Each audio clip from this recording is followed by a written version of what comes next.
Good morning everyone. একটা নতুন দিন, নতুন ব্লগ শুরু করলাম। তোমরা সবাই দেখো, আশা করি খুব ভালো লাগবে। তো সকালবেলা রান্না করতে চলে এসেছি। অলরেডি আমি কিছুটা রান্না করে ফেলেছি, কারণ আমি আজকে অনেকটা সকালবেলায় উঠেছি। কি হয়েছে না, চিনি ঘুমাচ্ছে, তো ভাবলাম আমি যখন উঠেই গেছি একটু কাজ এগিয়ে রাখি। প্লাস এখনও গ্যাসটা আসেনি, প্রবাবলি আগামীকালকে আসবে। তো সেক্ষেত্রে আমি একটুখানি কাজ এগিয়ে রাখি, তাহলে সুবিধা হবে। তো আমি একটু মুগ ডাল আর সিম আর কি হুইসেল দিয়ে নিয়েছিলাম, তো সেটাই ফোড়ন দিয়ে নিয়েছি। আর এখানে এখন একটু ভাজা করব উচ্ছে আর আলু, আর তারপরে বেগুন ভাজা করব। তো ওটাই একটু এগিয়ে রাখছি, কারণ চিনি এর মাঝখানে উঠলে আবার চিনির জন্য খাবার বানাতে হবে, তো মাঝখানে তখন আবার রান্নার জন্য ইন্ডাকশানটাকে ব্যবহার করতে পারবো না।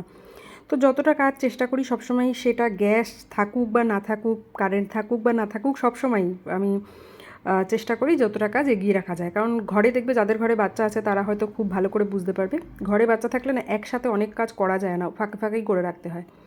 তো আমার বেগুন ভাজাটা এখনও হতে বাকি আছে। এখন সন্দীপকে দেবো ব্রেকফাস্ট, আর আমিও সাথে একটুখানি ব্রেকফাস্টই করব। তো আমি এখানে একটা পিনাট বাটার দিয়ে স্যান্ডউইচ বানিয়ে দেবো সন্দীপকে, সাথে একটা কলা দিয়ে দেবো। আর সন্দীপ খাবে কফি, আমি আর কফি টফি খাবো না, আমি একটাই ব্রেডের উপরে পিনাট বাটার দিয়ে খেয়ে নেব। আর চিনির জন্য দুটো লেবু এনে রাখলাম হাতের সামনে, তো যখন যদিও খাবে দেরি আছে, মিড মর্নিংয়ে খায় ফল সবসময়, তো তাও হাতের কাছে এনে রাখলাম। তো সন্দীপকে আগে দিয়ে আসি, আর একটু তেলটাও ইন্ডাকশানটা কমিয়ে দিয়ে গেলাম, যাতে তেলটা গরম হয়ে যায়, এসে বেগুনটা দিয়ে দিতে পারবো। তো এর মাঝখানে চিনি রানী উঠেছিলেন, সব বন্ধ করে আগে চিনি রানির খাবার দাবার করলাম, চিনিকে খাওয়ালাম, দেন ঝুটি টুটি বেঁধে দিয়ে তারপরে আবার ইন্ডাকশানে কড়াইতে তেল গরম করে আবার বেগুন ভাজা বসালাম। তো যা হয়, মাঝখানে সব পজ করে দিতে হয়েছিল, কারণ চিনি খাবে, তারপরে তো বাকি সব করবো, তো ওই জন্য। তো এই হচ্ছে ব্যাপার। এবার বেগুনগুলো ভাজা হতে থাক। চিনি, তুমি কোথায় ঢুকে আছো? কি করছো তুমি? হ্যাঁ, টেবিলের নিচে কি আছে মা? টেবিলের নিচে কি আছে? হ্যাঁ, কি চিনি? মা তুমি জানো পাপাকে কি বলো? পাপা এদিকে, তারপরে যেন কি বলো?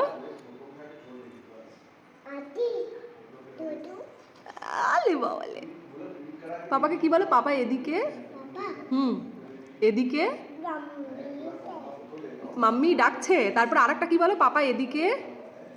পাপা এদিকে আসোটাকে বলে পাপা এদিকে আসু। পাপা মাম্মি ডাকছে। হ্যাঁ, হুম, ডাকছে। শ্যাহ। কি বলো জানো পাপা? এখন বলবে না, দুষ্টুমি। দেখো, কালকে রাত্রিবেলা একটুখানি তোয়ালেটা সন্দীপের গামছাটা ভিজেছিল বলে এখানে চেয়ারে মেলে দিয়েছিলাম, সেইগুলোকে নামিয়ে নিচ্ছে। আর এই তোয়ালেটা রান্নাঘরে থাকে, মাইক্রোওয়েভের ওখানে একটু হাত ঠাত মুছি, মাইক্রোওয়েভের হ্যান্ডেল ফ্যান্ডেলগুলো একটু মুছি, তো ওখানেই রাখা থাকে। ওইটাকে ওখান দিয়ে নিয়ে এসছে, নিয়ে এসে চেয়ারের তলায় ঢুকে বসে আছে। যাকো খেলুক, আমি ভাত বসিয়ে দিয়ে এসেছি, বিছনাটা গুছিয়ে নিই। আমার টাটা করে দাও সবাইকে, বাই বলে দাও। আচ্ছা টাটা, ঠিক আছে, এবার বাই বলে দাও। আচ্ছা, এখন টাটাই বলবে খালি। Good girl. তো ইন্ডাকশানটা একদম লো ফ্লেমে বেগুন ভাজা বসিয়ে দিয়ে গেছিলাম, তারপরে বিছনাটা গুছিয়ে আসলাম। মাঝখানে তো দেখলে চিনির সাথে একটু গল্প টল্প করে গেলাম। তো বেগুন ভাজাগুলোর জন্য একটু বেশি একটা সাইড করে ভাজা হয়ে গেছে, যাই হোক কোনো অসুবিধা হয়নি, ঠিকঠাকই ছিল খেতে। আর এদিকে আমার সমস্ত রান্না টান্না হয়ে গেছে, জায়গাটা পরিষ্কার করে নিয়েছি। এখন চিনিকে খাওয়াবো লেবুর রস, আর রান্নাঘরও পুরো পরিষ্কার করে নিয়েছি। তো চিনি লেবুর রসটা খেলে দেন আবার আধা ঘন্টা 40 মিনিটের মতন খেলবে, তারপরে স্নান করাবো, দেন খাবে, তারপরে গিয়ে ঘুমাবে। আর ও যখন ঘুমাবে ওই সময় সন্দীপ ঘর ফর মুছে স্নান করে পুজো দিয়ে নেয়, আর আমি তারপরে স্নান করতে চলে যাই। তাহলে কী হয়, তারপরেই আমরা খেয়ে নিতে পারি, আর বেশি দেরি হয় না। তো চিনি মাঝখানে আওয়াজ পাচ্ছি না, দেখি কী করছে, এসে দেখছি কি ওইখানে বসে রয়েছে পাপোশের উপরে জিনিসপত্র নিয়ে খেলছে। তো তারপরে তো ওকে তেল টেল মাখিয়ে স্নান করিয়ে দিয়েছি। আর আজকাল এত দুষ্টুমি করে না, ওই দরজার যে হ্যাশবোর্ডগুলো আছে জানো তো, ওখানে গিয়ে গিয়ে ঝোলে। এবার ঝোলে তো আমার ভয় লাগে কোন সময় খুলে টুলে না ও নিজে নিয়ে পড়ে যায়। বকা দিলে শোনে, বাট পরে আবার গিয়ে সেই কাজটা করে। আর রোজ দিন স্নানের পরেই বায়না, তোয়ালে ওকে নাকি পরিয়ে দিতে হবে, র্যাপ করিয়ে, তারপরে একটু হাঁটাহাঁটি করবে। তো ওই পরিয়েই দিই আর কি। এইগুলো যখন একদম ছোট্ট ছিল তখন ওই র্যাপ করে নিয়ে ডাক্তারের কাছে যেতাম, তো এখন তো বের করে দিয়েছি, স্নানের পরে ওর কাজে লেগে যায়। তো দরজা ধরে ঝুলছিল বলে আমি বলেছি করতে নেই, তাই কিছুক্ষণ দাঁড়িয়েছিল। আবার দেখো দেখো, বলি না ভগবান খালি লেজটা দেয়নি। তো তো সব কিছু আমি পুতুল টুতুল তুলে রেখে দিয়েছি, কারণ সন্দীপ ঘর পরিষ্কার করার সময় তা নাহলে ওর দেরি হয়ে যাবে। ওর তো শিফট মানে অফিসের কাজও চলে, তো সে মাঝখানে সময় পেয়ে ও একটুখানি উঠে ঘর ফর মোছে।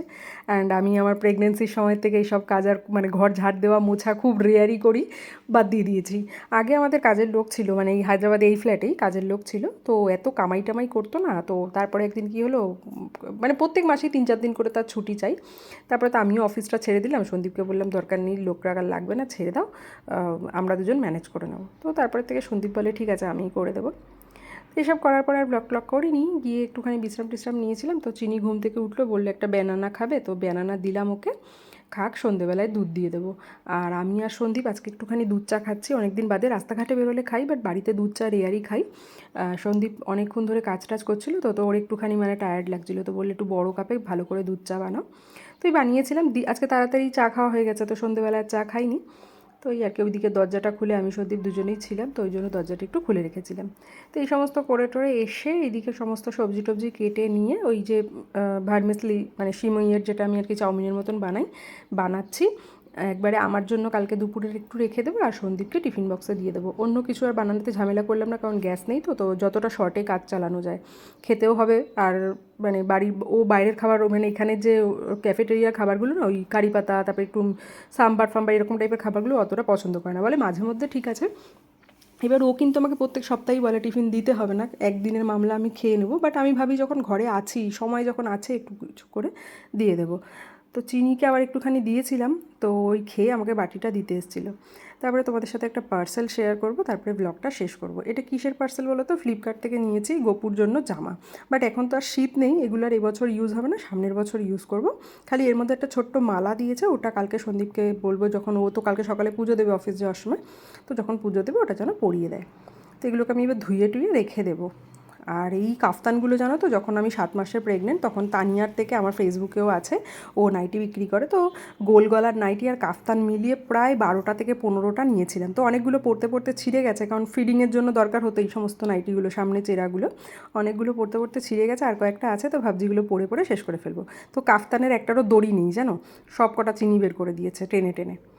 তো এগুলো হচ্ছে টুপি দিয়েছে, 6টা ড্রেস ছিল, 6টা ড্রেসের সাথে 6টা টুপি, আর একটা ওই গোপুর যেমন হাড়গুলো হয় না গলার, ওরকম। এবার চিনি ঘুরছিল পাপার সাথে, যেই দেখেছে মা প্যাকেট খুলেছে অমনি চলে এসে আমার মুখের সামনে দাঁড়িয়ে পড়েছে, দেখো।